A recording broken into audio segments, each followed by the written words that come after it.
Tamil Nadu teacher education யூனிவர்சிட்டியில் BEd second செமஸ்டரில் first exam வந்து child rights and protection. So அதில் எந்த யூனிட்டை ஃபஸ்ட்டு நம்ம எடுத்தால் நம்ம ஈஸியாக இந்த சப்ஜெக்டை முடிக்கலாம், படித்து முடிக்கலாம் அப்படிங்கிறத நம்ம பார்க்கலாம். ஸோ எந்த யூனிட்டை ஃபஸ்ட்டு ஸ்டார்ட் பண்ணுறது?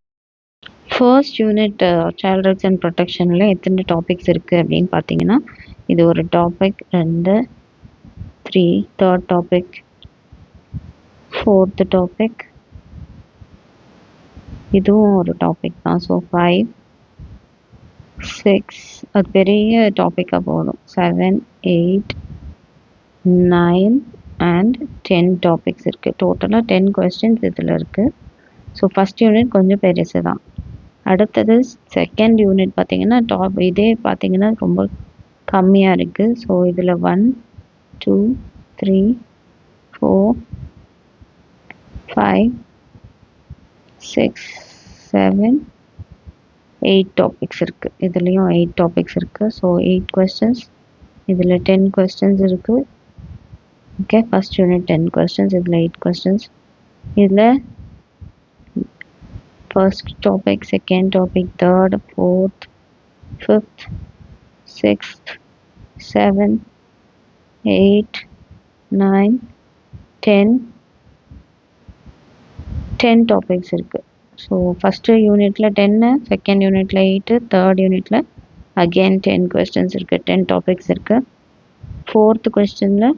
ஃபோர்த் யூனிட்டில் first, second, 3, 4, 5, 6, 7, again 8 questions. Okay, so இதுலேயும் அகெயின் 8 டாபிக்ஸ் இருக்குது. ஃபிஃப்த் யூனிட்டில் 1, 2, 3, 4, 5, 6, 7, 8 டாபிக்ஸ் இருக்குது.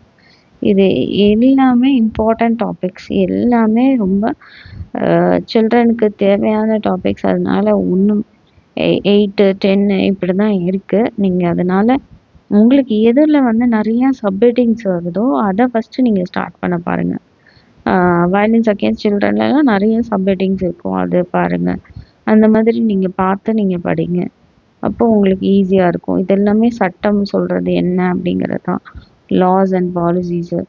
ஸோ அந்த லாஸ்லாம் உங்களுக்கு ஈஸியாக மனப்பாடம் பண்ண முடிஞ்சிச்சு அப்படின்னா அது மாதிரி பாருங்கள். இது டீச்சரோட ரோல் என்ன, சில்ட்ரனோட பாலிசி என்ன, இந்த மாதிரி இருக்கும் இந்த டாபிக். அடுத்தது இல்லை ஸ்கில்ஸ், அப்படி தான் ஸ்கில்ஸ் ஐடென்டிஃபை பண்ணுறது, இதெல்லாமே இருக்கும். ஸோ இது ஈஸியாக இருக்கும். அப்போ உங்களுக்கு எது ஈஸியோ அந்த இதுலேருந்து ஸ்டார்ட் பண்ணுங்கள். எல்லாமே இம்பார்ட்டண்ட்டு தான் டாபிக்ஸு ஃபார் ஸ்கூலில் நீங்கள் போய் ஃப்யூச்சரில் டீச் பண்ணுறதுக்கு.